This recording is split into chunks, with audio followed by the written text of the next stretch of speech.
Hello. I just want to weigh into this Burqa issue that's going on with comments that Boris Johnson made, the former Foreign Secretary. It's attracted a lot of attention.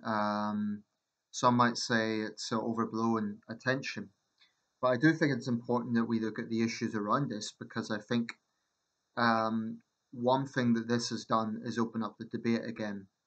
And it's not the first time this debate has come about, but it's important that it is out there in the public domain.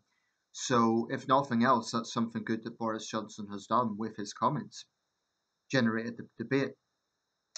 Um, I'm going to divide this video into two parts. Firstly, the Boris Johnson factor, i.e., the fact he said what he said, and then the wider issue about the burqa and its implications. Um, Let me say from the outset, I don't think Boris Johnson should apologise. Um, what he said apparently in an interview that burqas and niqabs make women look like bank robbers and post boxes, and they were ridiculous. Now, the criticism is stemming from the fact that this is a very prominent politician saying something that is offensive to burqa and niqab wearers.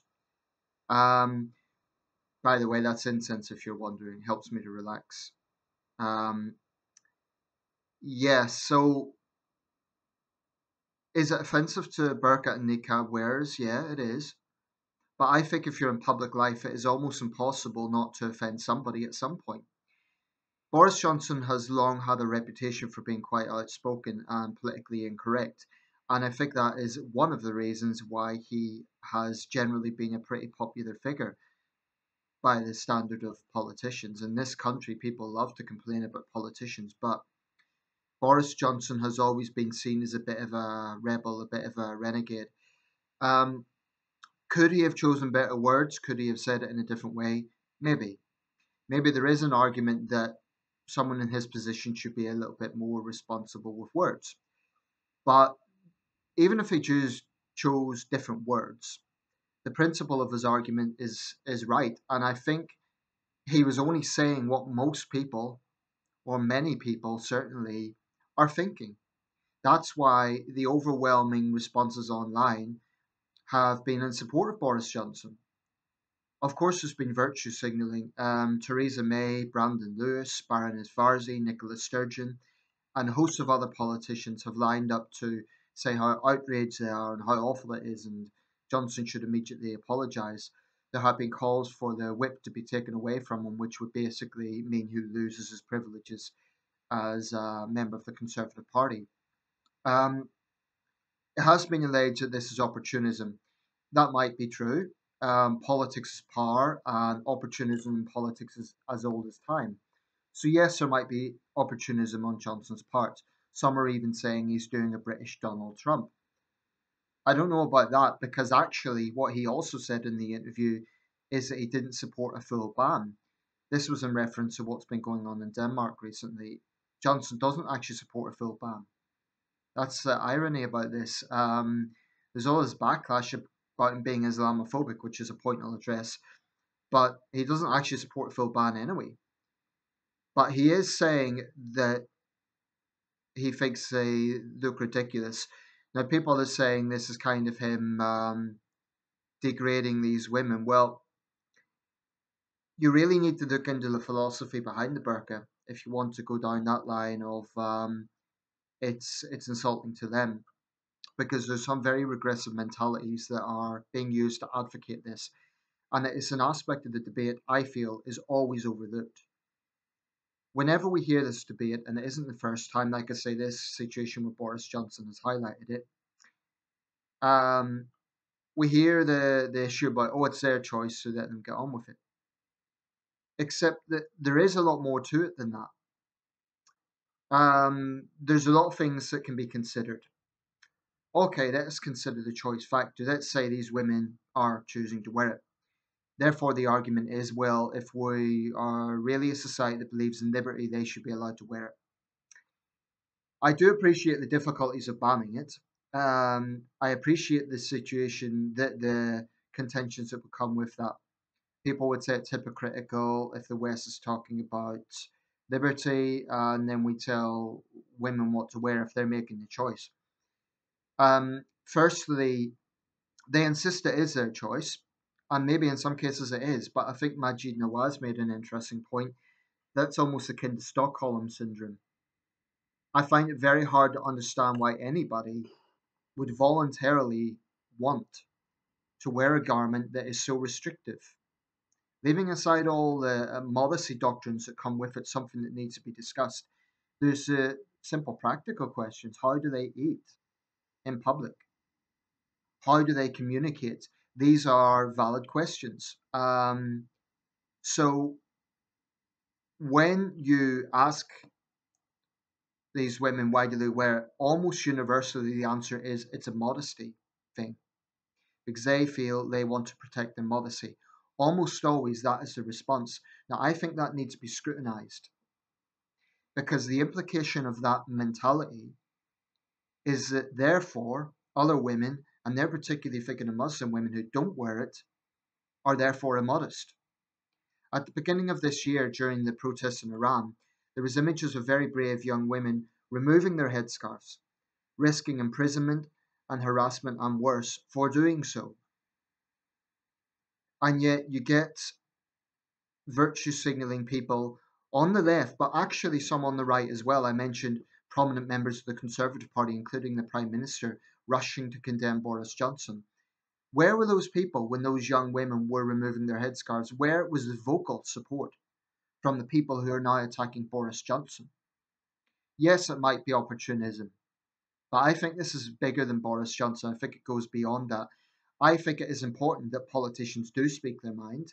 I don't think he should apologise, not for something that many people fundamentally agree with. Also, as a general point, I don't think people should apologise if they think they're right. Boris Johnson is actually showing integrity by not apologising. If he apologised, then it would look insincere. It would look like he was just seeking attention and he's backtracking on it. So actually standing by his principles by not apologising. And I think that deserves some respect. Say what you want about the words he chose, but by not apologising, I think he's actually just standing by his conviction that he thinks it's ridiculous, as do many people. Um, Whether or not he should have chosen the words, maybe he shouldn't have. Maybe he should have been a little bit more diplomatic. But I really think that's a relatively minor issue in light of all the other implications of this. Um, I think if we don't ban the burqa, at the very least, we need to have far more scope to give people the right to criticise it.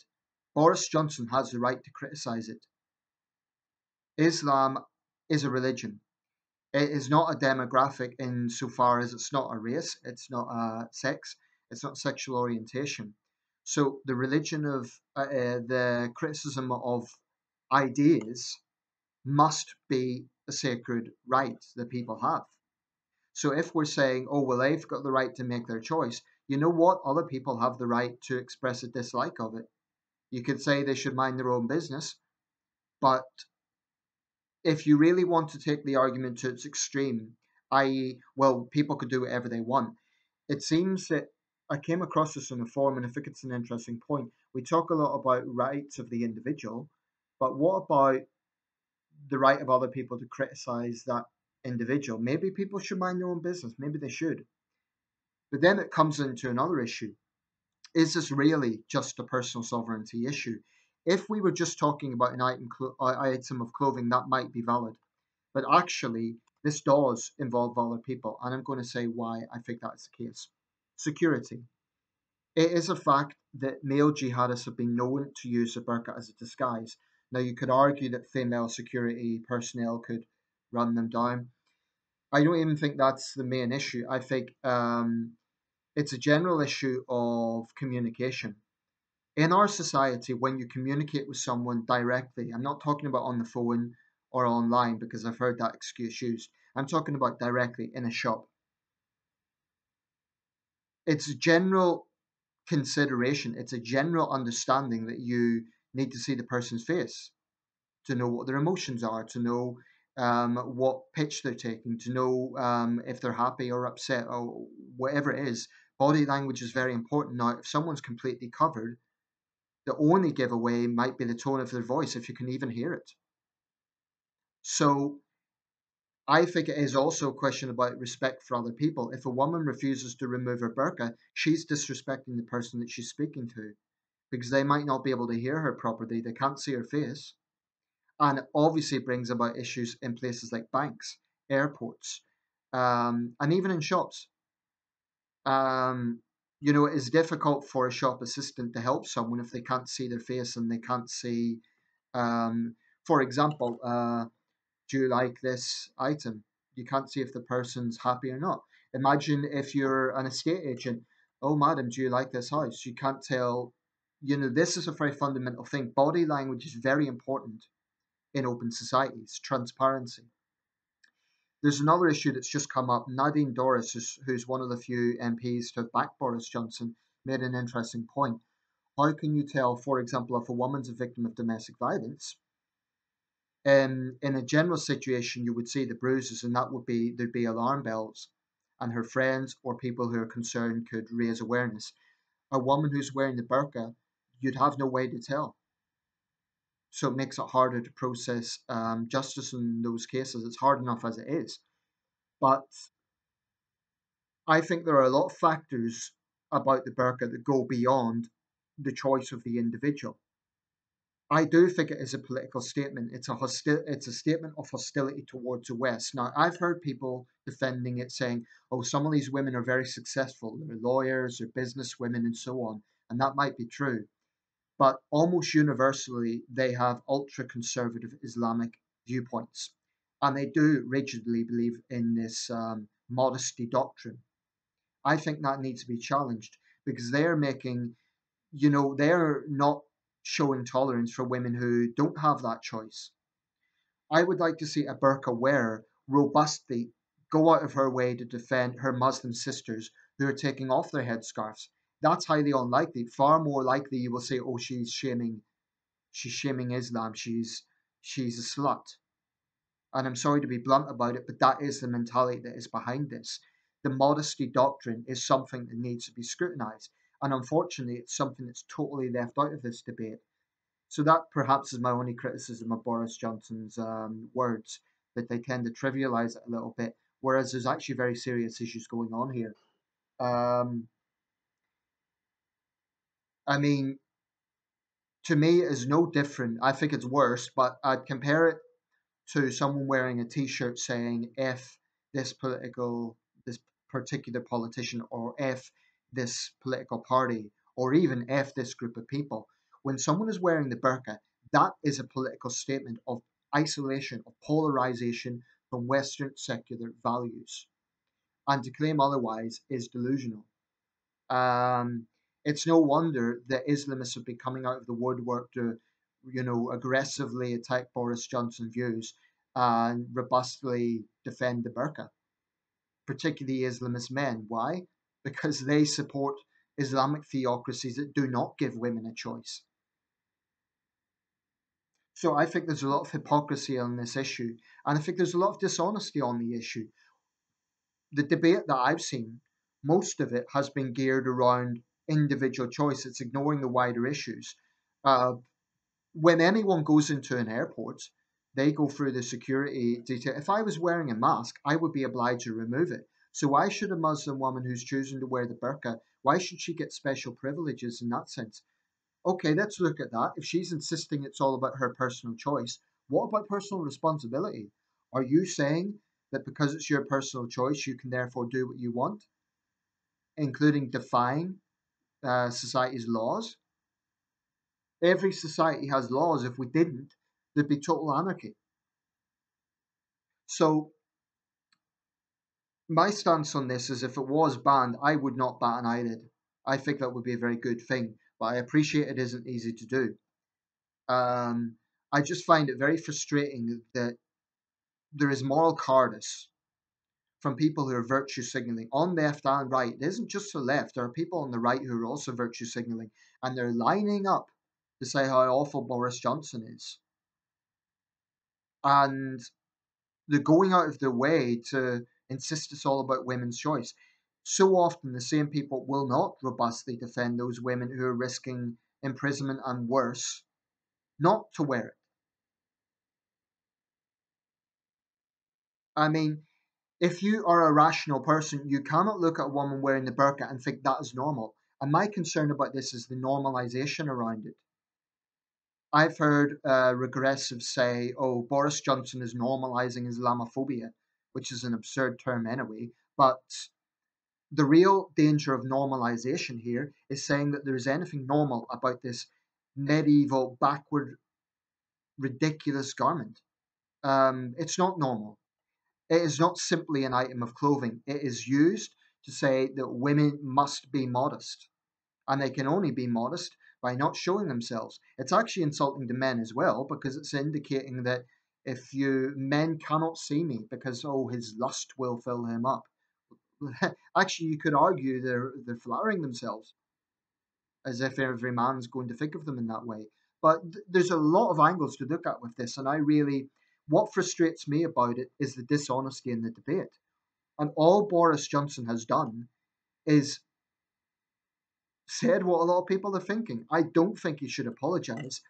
And actually, I think it's going to, okay, there might be opportunism. It probably won't do him any harm. He's probably getting a lot more support over this, which was maybe his intention, but that's beside the point. The point is you have a mainstream politician who is willing to speak out and he is not backing down, and that is a good thing in my opinion. Theresa May can virtue signal if she wants, but right now Boris Johnson is the favourite to succeed her. Um, because people perceive him as someone who will speak his mind. They might not like him. I don't agree with everything Boris Johnson has said over the years. I don't agree with all his positions. I'm not a conservative. But we have to have more honesty in society. And if we're not banning it, then at the very least, there should be the freedom to criticize it. This idea, oh, it's their clothes, their choice, would be all very well if it didn't have external implications, but it does. There are security issues, there are issues of the etiquette, and there are issues of the philosophy behind it.